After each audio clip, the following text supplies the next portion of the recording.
G'day.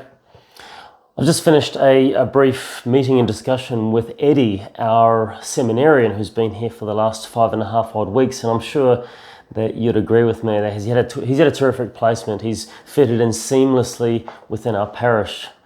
Over the last few weeks, Eddie and I have been talking about what he's been experiencing and the broadening of his horizons into understanding what ministry looks like in an Australian context. And this sense of seeing his horizons broaden has really got me thinking about what we might refer to as our unexamined assumptions.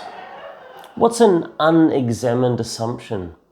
It's often an impetus or a thing which causes us to think or act in a certain way without really being conscious of it. Certainly our model of church is sometimes an unexamined assumption. Being part of the Catholic family for some people is purely about coming to Mass on Sundays.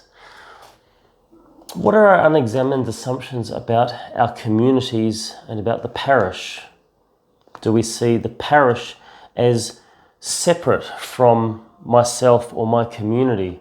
Do I see myself as a member of a parish which exists to evangelize? Most people probably not. That's okay, that's just where we're at.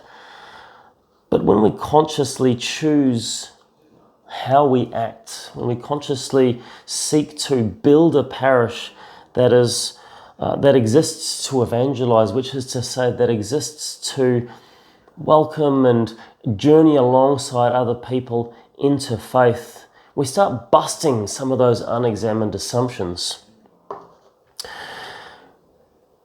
Over the next couple of weeks, we're going to have a bit of a downturn, a lull in the pressure we've all been experiencing with the consultation process and the announcement of the new Mass roster.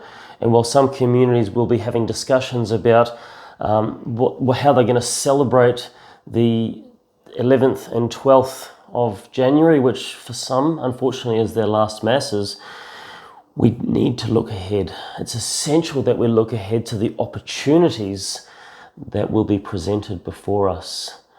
In a couple of weeks, I'm going to write a series of letters to each community, individual letters to each community, spelling out our way forward.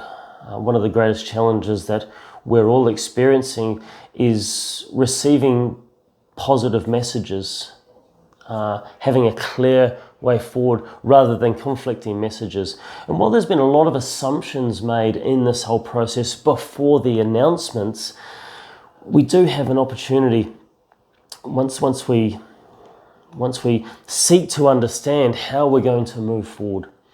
So can I encourage us, every single one of us, to consciously choose the kind of parish and community within the parish that we're going to be. A community which is evangelistic, which exists to actively accompany people to encounter Jesus. I want to wish you God's every blessing, God's peace, God's love, God's mercy, God's joy this Christmas and into the new year.